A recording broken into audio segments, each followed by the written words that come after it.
Hello and welcome to my home studio.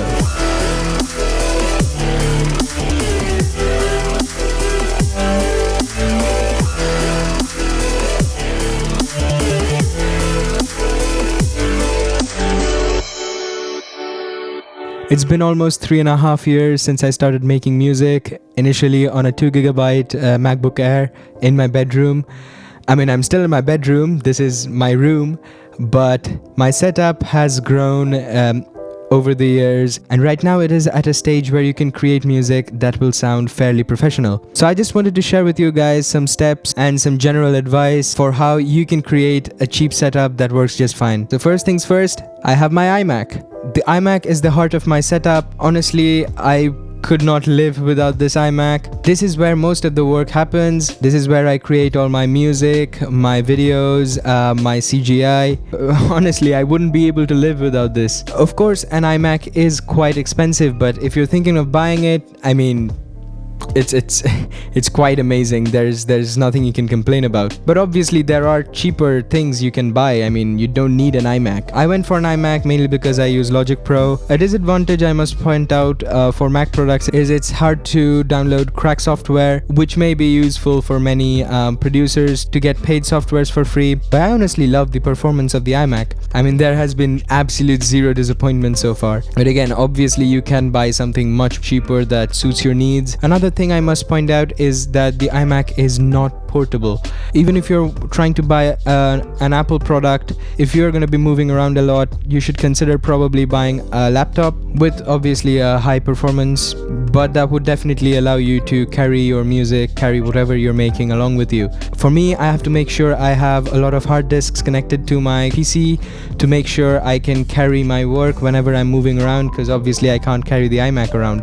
The iMac came with 8GB of RAM, but there were 2 empty RAM modules where I installed 2 more RAMs, and now I have a total of 40GB. The great part is, for the empty slots, you do not need to buy a Mac RAM, which tend to be pretty expensive. I bought RAMs from a company called OWC. As long as they fit the requirements, make sure you do get those right, because initially I did buy a RAM that did not fit, and obviously it did not work. I had to return it, and so make sure you get the requirements of the RAM right, and as long as they fit, the RAM should work just fine, even though it's much cheaper than an Apple RAM. Alright, next up, my sound card, the Focusrite Scarlett 6 input 6 output. The Scarlett by Focusrite is an absolutely amazing sound card, and I would recommend it to anybody who is thinking of buying a new sound card. It is one of the cheaper options when it comes to sound cards. There are cheaper options than this, but the performance of the Focusrite Scarlett is just amazing.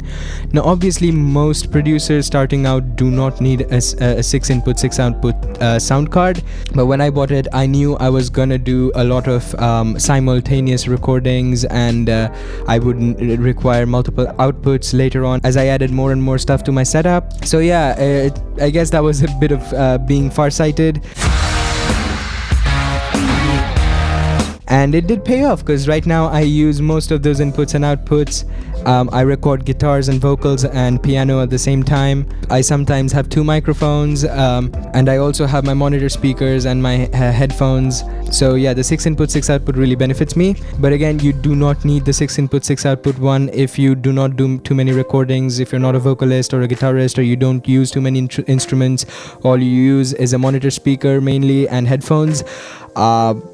I would recommend going for maybe 2 inputs, 2 outputs, or 4 input, 4 output, which should be enough, and obviously it would come at a much lower cost. The sound card is pretty important. It connects your PC to your monitor speakers. It allows you to connect extra headphones. It allows you to connect all the microphones, the guitars, if you're recording anything else. Everything goes through the sound card into the PC, and the sound comes right back through the sound card into the monitor speakers and headphones. So yeah, it's a very important piece of equipment. Make sure you choose it wisely, because it is kind of going to be like the central switch of the entire system, which will connect everything to everything. Alright, next up, my microphone.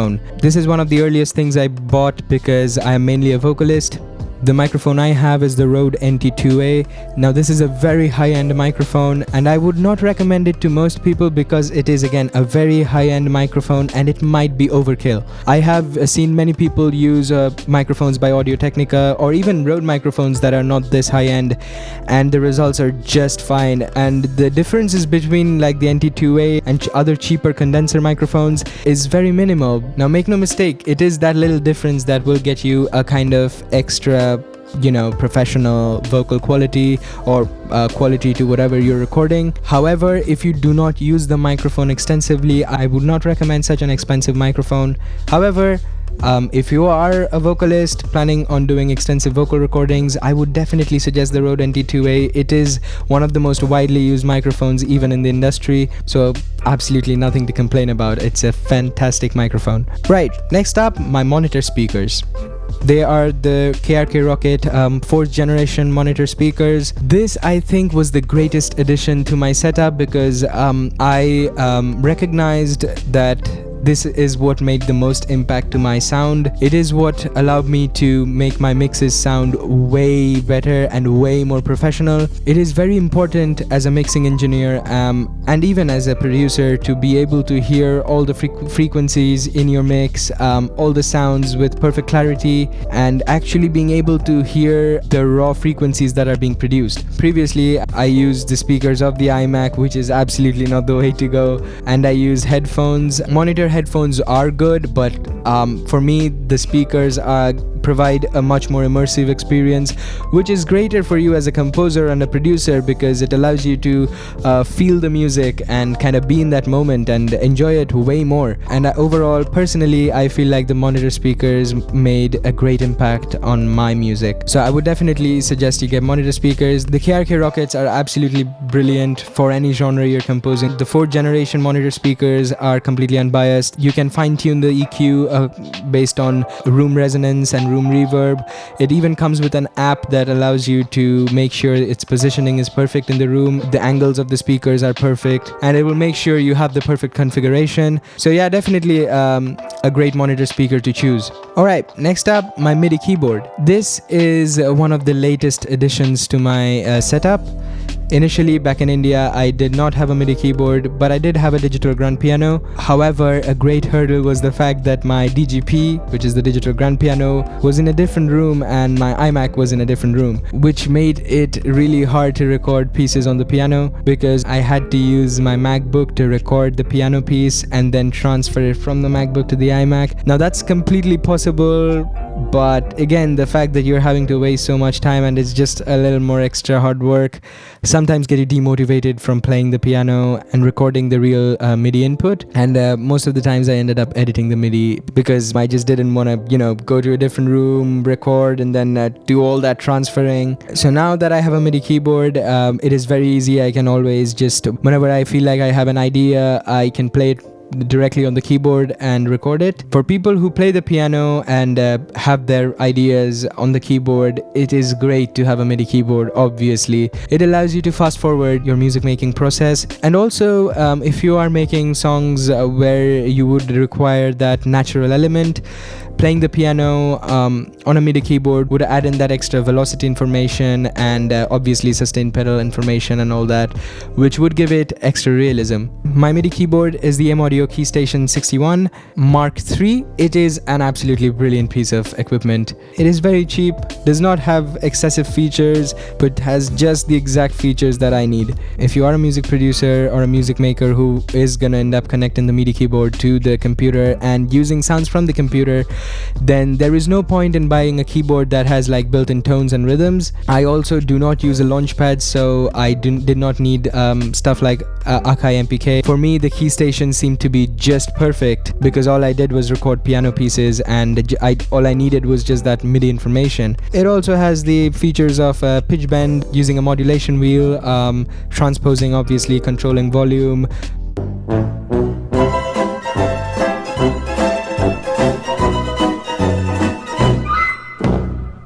controlling the volume, etc.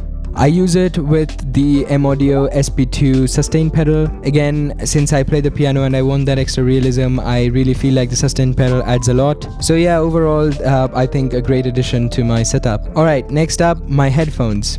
Before I had the monitor speakers, these were my go-to monitor headphones, which I used for mixing, mastering, whether I was using the right frequencies and filling up all the frequency gaps. These are the Sennheiser HD280 Pro, a very widely used headphone professionally. I would highly recommend these to anyone looking into buying a monitor headphone. One experience I want to share is that the pads that it initially came with, they had this kind of coat on top that eventually came out because I used to record in very hot situations. You know, India, I could not have the fan on, the air condition on, because obviously that's noise.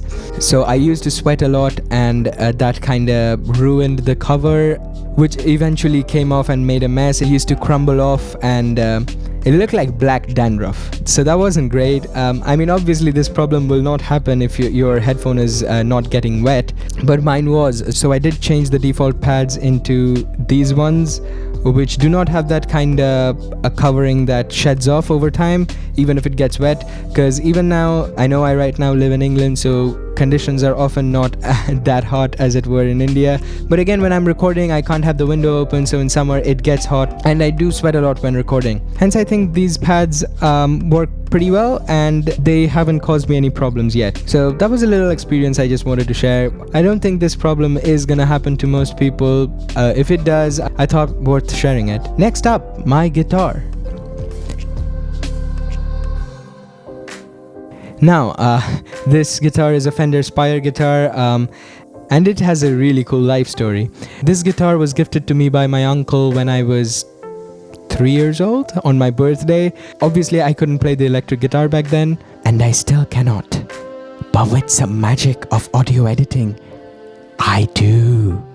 So initially no one played it. My dad did try and play it for a few months, I think, but he didn't really continue it, and it ended up in its bag on a rack, unopened for almost 8 years, I think. Finally, when I opened it again, it was sometime when I started making music, and I was making some rock songs. I just wanted to record some guitars because honestly, like, MIDI guitars just don't get that done, you know, that rock feeling, some guitar solos. My other uncle, he plays the guitar, so when he came over, he was like, you know, you have a guitar, let's try and use it, you know, let's play something. And when we opened it, the guitar was surprisingly in a pretty good state. The strings were pretty good. There was some rust here and there, but that was alright. So that was the rebirth of this guitar, and I started using it in my songs. Obviously, since I cannot play the guitar, I play it note by note, and I kind of piece it together. But I think that's still worth it because the end product is much better than a MIDI guitar. And then I brought it over from India to UK, and I still use it. And the best part is I have not changed the strings. They are still the original strings that were there for 8 years when it was inside its little cozy cover. And I have not done any kind of servicing to get it back into being brand new. I honestly don't have any knowledge on guitars, but I just love to use it in my songs and projects, and I think I'm glad it's part of my setup.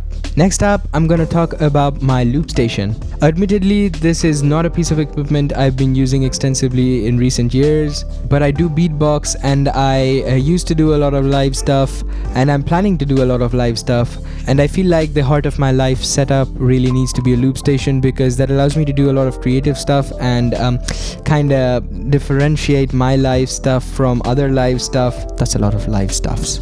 The Boss RC505 Loopstation is pretty much amazing. I use it in my free times a lot, just, you know, looping stuff. So if you haven't seen it in my channel recently, then you are about to see a lot of it because I'm planning to do a lot of live streams. So don't forget to subscribe because then you'll be missing out on those. Also, 96.7% of my viewers are not subscribed, which is a little demotivating. You know, I put in a lot of effort into my videos, so it would really mean a lot to me if you guys click that subscribe button. Next up is my percussion collection. I like playing percussions and using them in my projects, and obviously I have these stuff.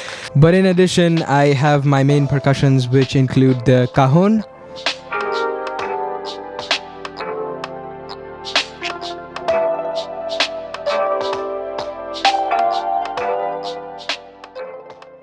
the Cajon.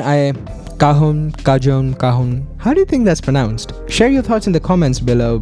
Is it Cajon or Cajon? It is a Latin percussion that is very, very versatile. I have used it in extremely contrasting genres. I have used it in Indian classical music as well as EDM. So yeah, it's a great percussion if you want to play one. And the other percussion I have is the Djembe.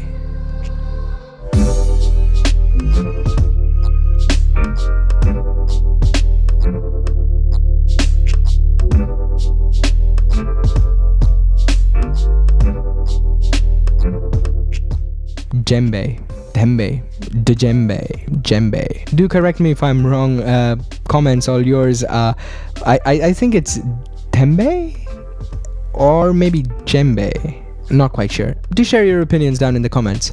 This is also a great piece of percussion to get some exotic vibe into your songs. I use it a lot because it also kinda helps me emulate a dhol in Indian songs. It allows me to create massive percussion ensembles by recording it layer after layer, layer after layer, layer after layer, layer after layer, layer after layer, layer after layer, and layer after layer.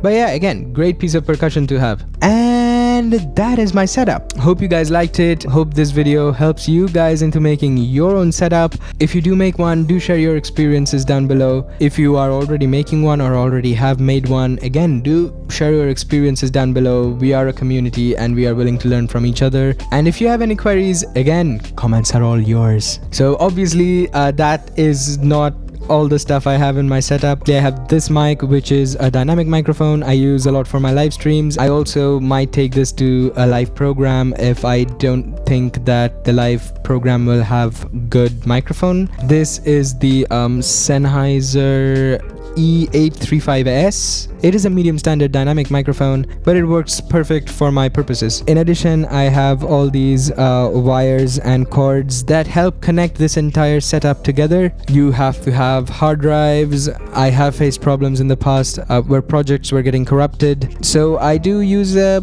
hard disk to continuously back up my work, because the most heartbreaking thing for an artist is to lose their own work. I also have video making equipment. I bought a gimbal recently. I use a Canon EOS M50 mirrorless camera. My video equipment isn't that pro yet, but I'm trying to build it up. Again, the biggest advice I can give you is take it slow.